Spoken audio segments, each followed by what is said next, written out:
찬송가 242장으로 찬송하겠습니다. 242장 찬송입니다.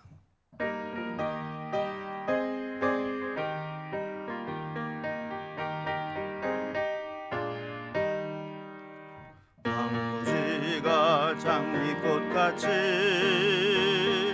피는 것을 볼 때에 구속함에 노래 부르며 거룩한 길 다니리. 거기 거룩한 그 길에 검은 구름 없으니 낮과 같이 맑고 밝은 거룩한 길 다니리. 하나님의 아름다움과 그의 영광 볼 때에 모든 괴로움 잊어버리고 거룩한 길 다니리. 거기 거룩한 그 길에 검은 구름 없으니 낮과 같이 맑고 밝은 거룩한 길 다니리. 마른 땅에 샘물 터지고 사막에 물 흐를 때 기쁨으로 찬송 부르며 거룩한 길 다니리. 거기 거룩한 그 길에 검은 구름 없으니 낮과 같이 맑고 밝은 거룩한 길 다니리. 거기 악한 짐승 없으니 두려울 건 없겠네. 평안함과 즐거움으로 거룩한 길 다니리. 거기 거룩한 그 길에 검은 구름 없으니 낮과 같이 맑고 밝은 거룩한 길 다니리. 거기 죄인 전혀 없으니 거룩한 자뿐이라. 주님 주신 멸류관 쓰고 거룩한 길 다니리. 거기 거룩한 그 길에 검은 구름 없으니 낮과 같이 맑고 밝은 거룩한 길 다니리. 아멘. 오늘 함께 나눌 하나님 말씀은 구약성경 출애굽기 15장 22절에서 27절까지 말씀입니다. 출애굽기 15장 22절에서 27절까지 구약성경 104면에 있습니다. 이 말씀을 제가 봉독하겠습니다.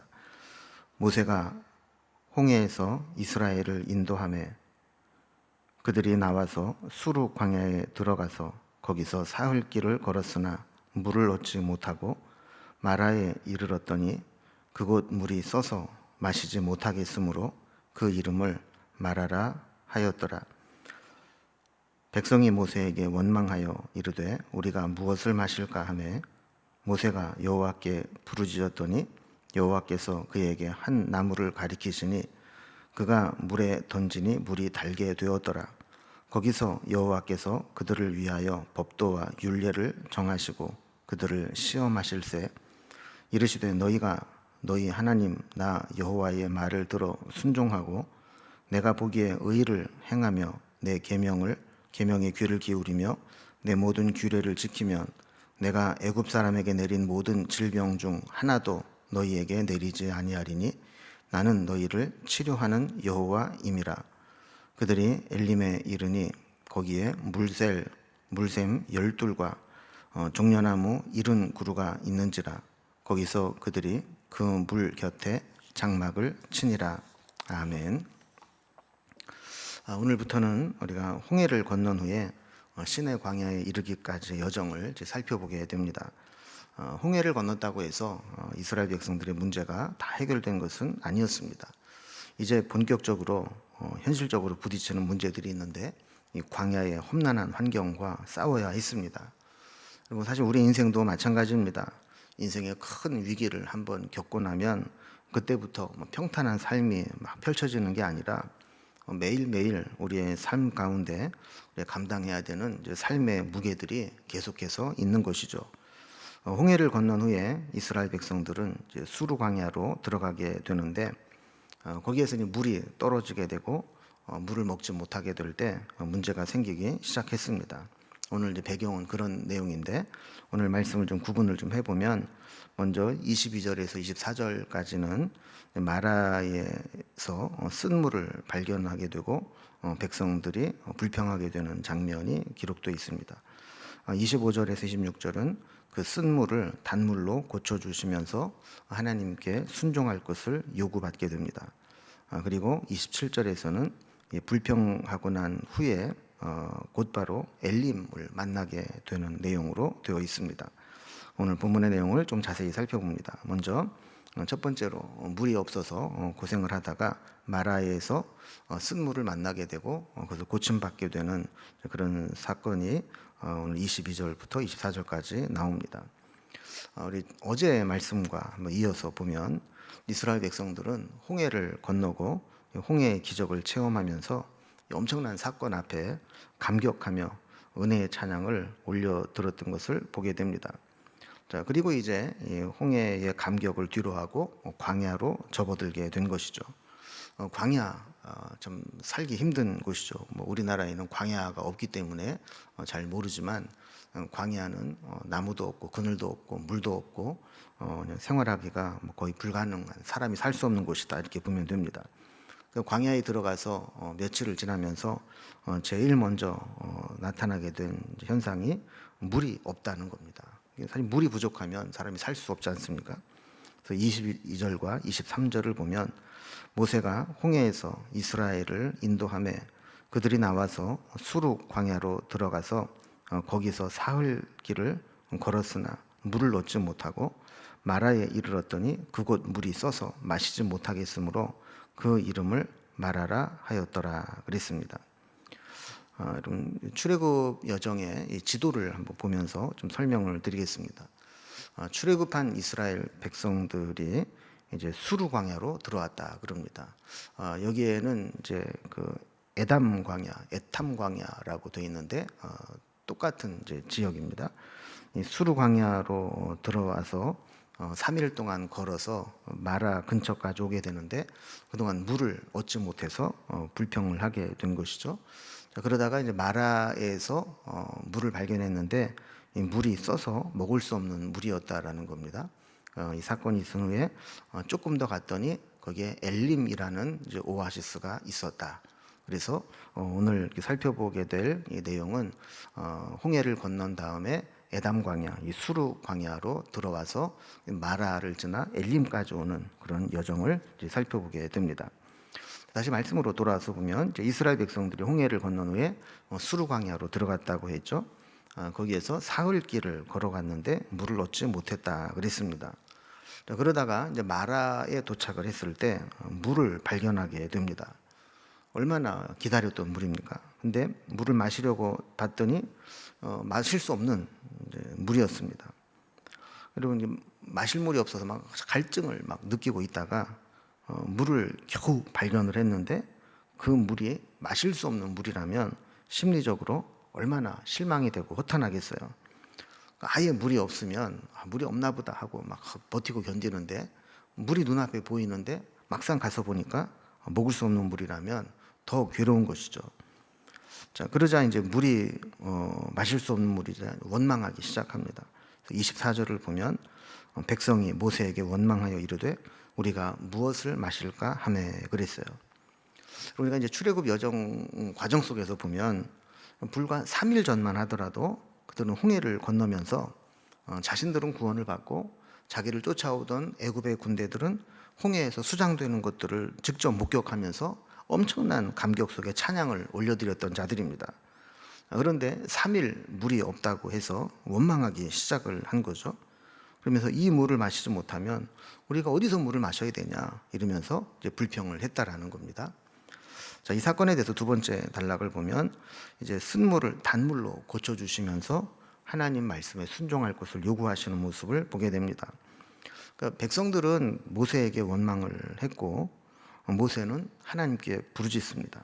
그래서 25절에 보면 모세가 여호와께 부르짖었더니 이렇게 시작이 됩니다. 그러니까 믿음의 사람과 믿음이 없는 사람의 근본적인 차이는 여기에서 나타나는 겁니다. 믿음이 없는 사람은 뭔가 문제가 생겼을 때 사람에게 원망하고 사람에게 불평하고 사람에게 책임을 지웁니다. 그러나 믿음의 사람은 뭔가 문제가 생기고 어려움이 생기면 하나님께 부르짖어 기도하기 시작합니다. 이렇게 모세가 하나님께 부르짖었을 때 하나님은 어떻게 모세에게 응답하셨는가? 25절 계속 보면 여호와께서 그에게 한 나무를 가르치시니 그가 물에 던지니 물이 달게 되었더라 그랬습니다. 하나님이 그 쓴 물 옆에 어떤 나무를 가리키셨다는 거예요. 그래서 그 나무를 물에 던졌더니 그 물이 써서 마실 수 없는 물이 달게 되어서 먹을 수 있게 되었다 그랬습니다. 이 나무에 어떤 화학작용이 있었다고 볼 수는 없을 것 같고 어쨌든 순종하느냐 못하느냐의 문제 아니겠습니까? 사실 나무를 거의 던진다고 해서 못 먹는 물이 먹는 물로 바뀌는 것도 아닌데 어쨌든 모세는 순종해서 그 나무를 물에 던졌더니 그 물이 먹을 수 있는 물이 되었다는 거예요. 이 물 문제가 해결이 되었습니다. 그런데 하나님은 이 사건을 통해서 이스라엘 백성들에게 어떤 영적인 교훈을 주시고자 했습니다. 그래서 25절에 보면 거기서 여호와께서 그들을 위하여 법도와 율례를 정하시고 그들을 시험하실세 그랬어요. 그러니까 이스라엘 백성들을 살리는 것은 쓴물을 단물로 바뀌는 그 물이 아니라 쓴물을 단물로 바꾸어 주시는 하나님을 믿고 신뢰하는 믿음이라는 거예요. 그래서 하나님은 이 쓴물을 단물로 바꿔 주신 이 현장에서 하나님의 이 법도와 또 율례를 정하셨다 그래요. 26절에도 보면 내 계명, 내 모든 규례 이런 것들을 언급하는 것을 보게 되는데 여기 보면 법도, 율례, 계명, 규례 이런 것들의 이제 구체적인 내용은 나오지 않아요. 그냥 26절에서 간단하게 한 절로만 정리해 놓고 있어요. 그러나 의미적으로 보면 이게 어떤 말씀이냐, 우리가 어떤 상황을 만난다 할지라도 우리를 구원하신 하나님을 믿고 의지하면서 원망하고 불평하지 말고 오직 하나님만 믿고 신뢰하고 인도하심을 따라라 하는 그런 말씀을 전하신 것 같아요. 그러면서 하나님이 그들을 시험하신다 그랬어요. 그러니까 이 광야를 지날 때 앞으로 보면 이 물 문제뿐만 아니라 여러 가지 문제들이 있지 않습니까? 음식의 문제도 있고 또 대적들의 문제도 있고 전쟁의 문제도 있고 여러 가지 문제들이 있는데 그런 문제가 있을 때마다 이스라엘 백성들을 시험하는 도구로 삼으신다는 거예요. 이런 어려움과 힘든 상황을 지속적으로 만나게 될 때 그들이 어떻게 반응하는가, 어떻게 하나님께 믿음으로 나아가는가 이거를 시험하시겠다는 거예요. 자, 그러면서 26절에 보면 이런 말씀을 주십니다. 자, 이르시되 너희가 너희 하나님 나 여호와의 말을 들어 순종하고 내가 보기에 의를 행하며 내 계명에 귀를 기울이며 내 모든 규례를 지키면 내가 애굽 사람에게 내린 모든 질병 중 하나도 너희에게 내리지 아니하리니 나는 너희를 치료하는 여호와임이라 그랬습니다. 이 말씀이 좀 한 절이 좀 되게 길지만 먼저 앞에 조건절을 먼저 좀 잘라서 보면 이렇게 하면 하는 조건이 있어요. 그게 뭐냐면 하나님의 말씀을 들어 순종하고 의를 행하며 계명과 규례를 지키면 그랬어요. 그러니까 아까 말씀드린 것처럼 앞으로 광야 길을 들어서면서 광야에서 만나는 여러 가지 어려움들이 있는데 그럼에도 불구하고 믿음으로 하나님 말씀을 듣고 순종하고 의를 행하고 계명을 지키면 이게 조건절이라는 거죠. 자, 그렇게 하면 하나님께서 우리가 어떻게 반응하는가를 보시면서 시험하시고 채점을 하시겠다는 거예요. 우리는 인생의 마라를 만나고 인생의 광야길을 지날 때 이 모든 힘든 상황들이 우리의 믿음을 시험하시는 하나님의 시험이고, 그 시험을 통과하면 상급과 놀라운 은혜가 기다리고 있음을 기억해야 됩니다.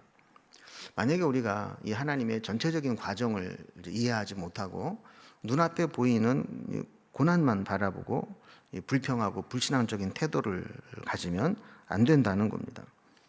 만약에 저들이 그런 광야에 쓰디쓴 마라와 같은 곳을 보내게 될 때 믿음으로 하나님을 따르면 어떤 상급과 은혜가 기다리고 있는가? 하나님은 애굽 사람들에게 내린 모든 질병 중 하나도 내리지 않겠다, 이런 약속을 해 주셨어요.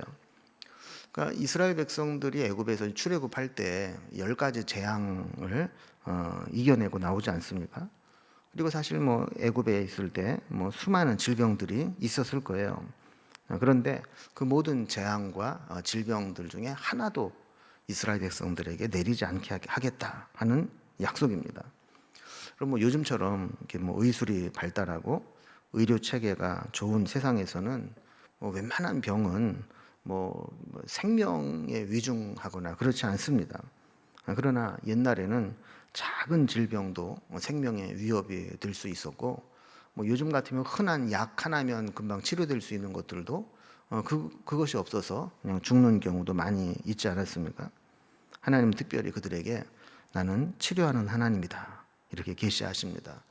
치료하는 하나님, 우리가 잘 아는 대로 여호와 라파, 치료하시는 하나님. 하나님과의 관계가 믿음의 관계가 되면 하나님 우리 영혼과 육신을 모두 치료하시는 하나님으로 우리를 지켜주실 것이다. 광야에서 어떤 어려움을 만나더라도 하나님이 다 고쳐주실 것이다, 이렇게 약속해 주시는 것이죠. 우리도 믿음으로 살아갈 때 이렇게 여호와 라파, 우리를 치료하시는 하나님, 그 하나님의 은혜와 능력이 우리의 연약한 부분들을 매 순간마다 고치고 또 새롭게 해주시기를 소망합니다. 그리고 마지막 27절에 보면 이렇게 마라에서 불평하고 하나님이 고쳐주시고 한 사건이 있은 직후에 엘림을 만나게 됩니다. 마라의 스물로 한바탕 소동을 겪은 이스라엘 백성들은 조금만 더 지나가니까 그 앞에 엘림이 있었어요. 엘림이 어떤 곳인가? 27절을 보면 그들이 엘림에 이르니 거기에 물샘 12과 종려나무 70그루가 있는지라 거기서 그들이 그 물 곁에 장막을 치니라 그랬어요. 그러니까 엘림에 물샘 12과 종려나무 70그루가 있었다. 여러분, 이 얘기는 쉽게 얘기하면 오아시스가 있는 곳이라는 거예요. 그럼 물샘이 12이나 됐고 또 종려나무가 70그루나 있게 되어서 이스라엘 백성들은 충분히 그 물을 마실 수 있게 되었죠. 그 12은 이제 완전수입니다. 그러니까 그 12이라는 것은 이제 충분하게 이제 사람들이나 가축들이 먹을 수 있는 곳이었다는 거죠. 그 물 곁에 장막을 쳤다 그래요. 그러니까 지난 3, 4일여 동안 이렇게 물이 없어서 심한 갈증을 느끼고 마라에서 겨우 목을 축이고 나온 이스라엘 백성들은 이제 엘림에서 진을 치고 충분히 물을 공급받고 또 채우고 이러면서 떠날 때까지 그것을 준비했던 것이죠. 여러분, 이 여정을 보면 참 재미있는 것이 우리 인생도 이와 같을 때가 많다는 겁니다. 하나님은 우리가 힘들고 지쳐서 쓰러지기 직전에 엘림이라는 것을 예비해 놓고 그것으로 우리 이끌어가고 계시는데, 우리는 거기까지 엘림까지 가는 것을 참지 못하고 원망하고 불평을 쏟아놓고 만다는 거예요. 우리가 조금만 더 참고 조금만 더 하나님 따라가면 하나님이 알아서 우리가 충분히 쉴 수 있는 이 오아시스, 큰 오아시스 엘림으로 우리를 이끌어 가시는데, 우리는 그만 믿지 못하고 말로 다 불신앙적인 언어를 다 써내고 불평하고 이러면서 우리의 신앙을 다 그르쳐버리고 만다라는 겁니다. 끝까지 믿음으로, 끝까지 찬양으로, 끝까지 순종으로 가면 좋을 텐데 이게 잘 안 된다는 거예요. 여러분, 마라라는 말 각주에 보면 쓰다라는 의미로 되어 있습니다. 우리 인생을 살아가다 보면 마라처럼 쓴 것을 경험할 때가 있죠. 우리가 이제 룻기에도 보면 나오미가 모압에서 쫄딱 망하고 돌아왔을 때 사람들이 나오미 아니냐 그랬을 때 날 나오미라 부르지 마라, 난 마라라 불러라, 나는 이제 참 쓴 인생을 살고 왔다, 이렇게 이야기하면서 이 마라가 나오듯이 우리 인생도 이 마라를 겪을 때가 있습니다. 정말 우리가 추구했던 것이 헛된 것이라는 것을 알게 되고 내게 만족을 줄 수 없다라는 것을 알게 되고 며칠 동안 3일 동안 굶주림을 겪어야 되는 광야를 지낼 때도 있고, 그러나 하나님은 우리가 어디까지 참을 수 있는지, 어디까지 견딜 수 있는지를 아시고 우리 앞에 엘림을 항상 예비해 놓고 계신다는 것을 우리가 믿어야 됩니다. 그래서 지금 힘들지라도 하나님이 아직까지는 내가 참을 수 있다고, 견딜 수 있다고 여기시는구나, 내가 조금만 더 참으면 하나님이 엘림을 나에게 예비해 주셨지, 이 말씀을 생각하면서 우리가 힘든 시간들을 보낼 때 믿음으로 이겨낼 수 있기를 주님의 이름으로 기원합니다. 기도하겠습니다. 하나님 아버지, 홍해를 건너면서 엄청난 찬양을 올려드리고 하나님에 대한 믿음을 고백했지만 광야로 들어서서 물이 없고 마라에서 마실 수 없는 물을 발견하게 될 때 그들의 찬양은 원망과 불평과 저주로 바뀌었고 그들의 믿음은 불신앙으로 바뀌었던 것을 보게 됩니다. 조금만 지나면 하나님은 엘림을 예비해 두셨고 그것으로 인도하시는데 그 하나님의 섭리를 깨닫지 못하여 우리는 먼저 불평하고 먼저 불신앙적으로 반응할 때가 있는 것을 고백합니다.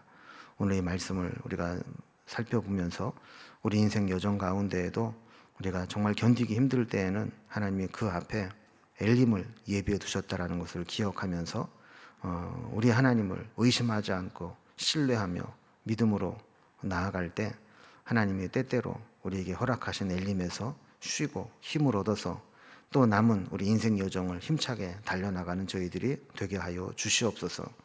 우리 삶 가운데 마라와 같은 쓴 곳을 만날 때에도 우리를 고치시는 여호와 라파의 하나님 계심을 믿사오니 우리의 삶에, 우리의 몸에, 우리의 또 영혼에 쓴 부분들을 하나님 단 것으로 고쳐주시고 여호와 라파의 하나님으로 응답하여 주시옵소서.